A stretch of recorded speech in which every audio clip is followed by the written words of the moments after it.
Friends, कैसे हैं आप लोग। आज हम लोग पढ़ेंगे CAST यानी certificate in anti human trafficking, जिसमें आज हम पढ़ेंगे CAST BLE 031 के ब्लॉक 1 में यूनिट 1 अवधारणाएं एवं परिभाषा, जिसमें आज हम आपके लिए लेकर आए हैं अवैध मानव व्यापार अवधारणा का क्रमिक विकास।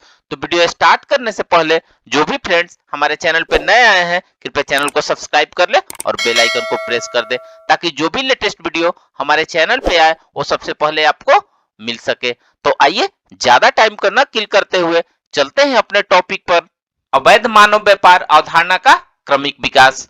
तो आइए वीडियो को स्टार्ट करते हैं।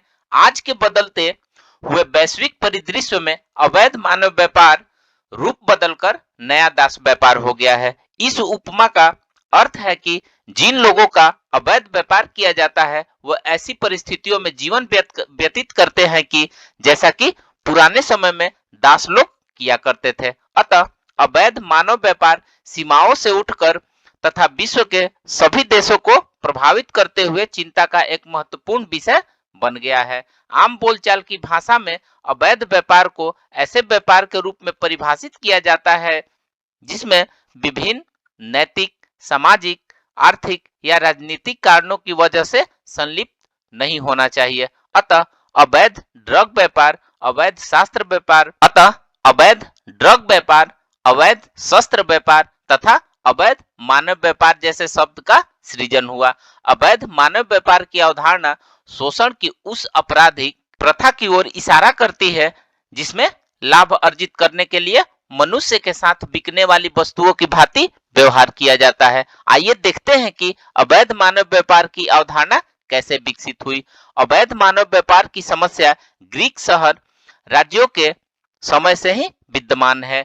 ग्रीक राज्य तथा उनकी देखा देखी अन्य मुख्य वेश्यावृत्ति के लिए लड़कियों और महिलाओं का अवैध व्यापार करते थे। ट्रैफिक अर्थात अवैध व्यापार शब्द का सर्वप्रथम प्रयोग महिलाओं के तथाकथित गोरे दास व्यापार के संदर्भ में किया गया था तथा अवैध व्यापार का पहला चरण मध्यकालीन युग माना जाता है, जब प्रति वर्ष पूर्वी Asia, Czechoslovakia, Poland, Lithuania, Estonia तथा लतविया से हजारों महिलाओं और बच्चों को इटली और दक्षिण फ्रांस के दास व्यापारों में बेचा जाता था। दूसरा चरण मध्यकालीन युग के अंतिम भाग तथा नवजागरण काल के आरंभ के दौरान में आया, जब मुख्यतः रूस और यूक्रेन से महिलाओं और बच्चों का अवैध व्यापार किया जाता था और उन्हें इटली और मध्य पूर्व में दासों की तरह बेच दिया जाता था। बोस्निया, अल्बानिया और काक्सेनियन पर्वत से भी दास लाए जाते थे। उनका हश्र भी इटली और फ्रांस के दास के रूप में हुआ। जब ओटोमन साम्राज्य ने कॉन्स्टेंटिनोपल पर विजय प्राप्त की, तब पश्चिमी यूरोप में जाने वाले अवैध व्यापार का यह मार्ग बंद हो गया। तब पश्चिमी यूरोपीय देशों ने दासों की स्रोत के रूप में पश्चिमी अफ्रीका की ओर ध्यान देना शुरू किया। सर्बिया, अल्बानिया, बोस्निया, तुर्की, रूस तथा पूर्वी यूरोप के आधुनिक दासों ने अपने को मध्यकालीन युग तथा नवजागरण काल के लिए आरंभिक समय के दासों के साँचे में ढाल दिया। ज्यादा कुछ नहीं बदला सिवाय इसके कि अब ये महंगे कपड़े पहनते हैं, मोबाइल फोन रखते हैं और महंगी गाड़ियों में सफर करते हैं। रोचक बात यह है कि आज सम्मानित एवं इज्जतदार लोग अवैध व्यापार में संलिप्त है, जिससे इनकी पहचान करना मुश्किल हो जाता है।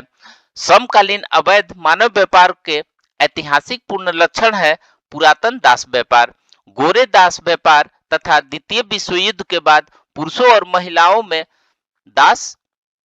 दासतावत परिस्थितियों में शोषण। यह बताता है कि अवैध मानव व्यापार का रूप निरंतर बदल रहा है। 19वीं शताब्दी में दासता पर प्रतिबंध लगाने से पहले पश्चिमी यूरोप और संयुक्त राज्य ने ट्रांस एटलांटिक दास व्यापार से बहुत लाभ कमा लिया था। खदानों और बागानों में काम करने के लिए दासों को पानी के जहाज द्वारा अफ्रीका से अमेरिका भेजा जाता था। ट्रांस एटलांटिक दास व्यापार का समाप्त करने में ब्रिटेन मुख्य संचालक शक्ति था। ब्रिटिश संसद ने सन 1807 में दास्ता पर प्रतिबंध लगा दिया था। वर्ष 1833 में 1 मिलियन में से 3/4 दासों को मुक्त कराते हुए ब्रिटेन के उपनिवेशों में भी दास प्रथा समाप्त कर दी गई।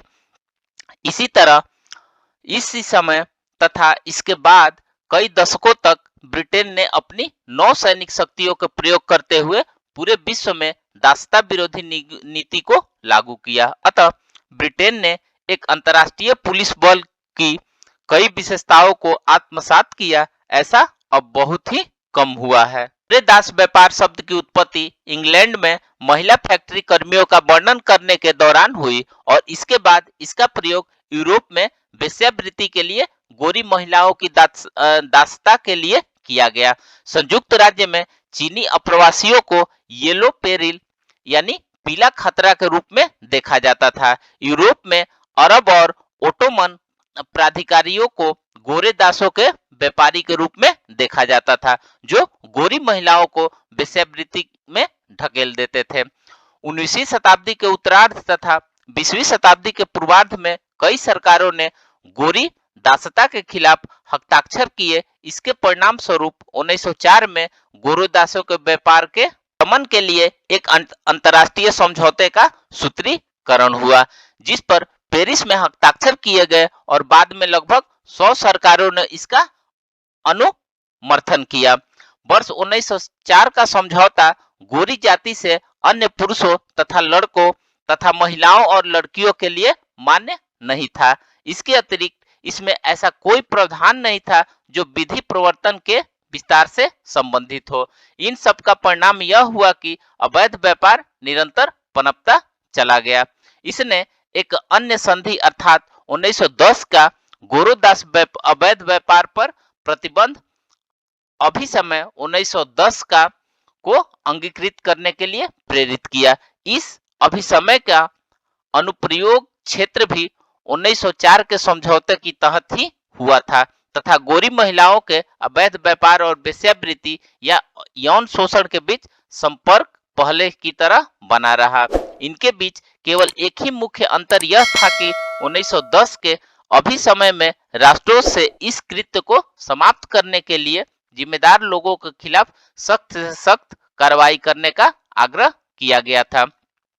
प्रथम विश्व युद्ध के बाद लीग ऑफ नेशन ने अवैध व्यापार की समस्या को गंभीरता से लिया और लीग ऑफ नेशंस के अनुबंध के पाठ में अवैध व्यापार संबंधी एक प्रावधान शामिल करने का निर्णय लिया गया।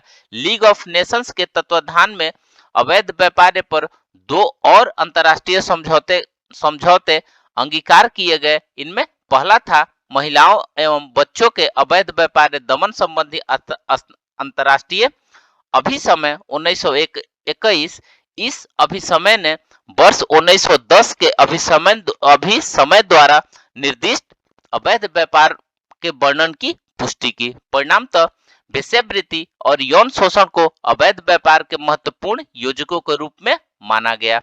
हालांकि इस अभिसमय के शीर्षक से गोरे दास शब्दों को हटा दिया गया था। यह एक प्रकार से अंतर्राष्ट्रीय समुदाय द्वारा इस तथ्य के किसी भी वर्ग, पंथ या नृजाति महिलाओं, अवैध बच्चे व्यापार के शिकार हो सकते हैं कि महत्वपूर्ण स्वीकृति थी। इसके अलावा 1921 का अभिसमय पिछले दस्तावेजों की तरह सिर्फ लड़कियों पर ही नहीं बल्कि लड़कियों और लड़कों दोनों पर लागू होता था। दूसरा दस्तावेज था पूर्ण आयु की महिलाएं अवैध व्यापार के दमन संबंधी अंतर्राष्ट्रीय अभिसमय 1933। इस अभिसमय में अवैध व्यापार को उसी भाषा में वर्णित किया गया जैसा कि 1910 और 1921 के अभिसमयों में किया गया था, क्योंकि केंद्र बिंदु एक बार फिर वेश्यावृत्ति और यौन शोषण पर था। इसके अतिरिक्त 1933 के अभिसमय में अवैध व्यापार की अंतर्राष्ट्रीय भूमिका को कायम रखा गया, क्योंकि इसमें अन्य राष्ट्रों में भी नीतियों को शामिल किया गया था। तथापि लीग ऑफ नेशंस द्वारा अंगीकृत की गई 2 संधियों निष्प्रभावी रही, क्योंकि इनमें वेश्यावृत्ति को घरेलू प्रवृत्ति के मुद्दे के रूप में देखा गया। इसलिए यह संधियां राष्ट्रों को इस प्रथा को समाप्त करने के लिए मजबूर नहीं कर सकी। इसके बाद संयुक्त राष्ट्र ने वर्ष 1949 में मानव अवैध व्यापार तथा वेश्यावृत्ति द्वारा शोषण का दमन संबंधी अभिसमय को अंगीकार किया। इसी अभिसमय का 49 देशों ने अनुसमर्थन किया। यह दस्तावेज पिछली सभी संधियों का एक समेकित संस्करण था।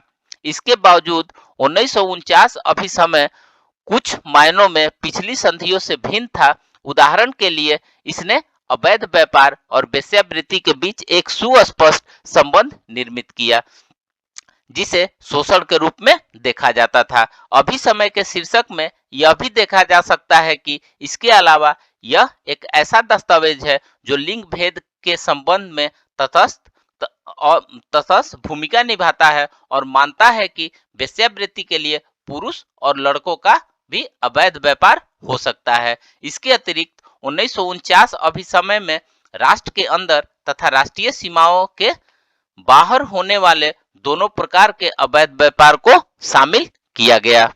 तो फ्रेंड्स, इस प्रकार से आज हमने अवैध मानव व्यापार अवधारणा का क्रमिक विकास के बारे में पढ़ा। तो मिलते हैं एक नए वीडियो के साथ में, तब तक से हमारे चैनल पे बने रहिए। धन्यवाद।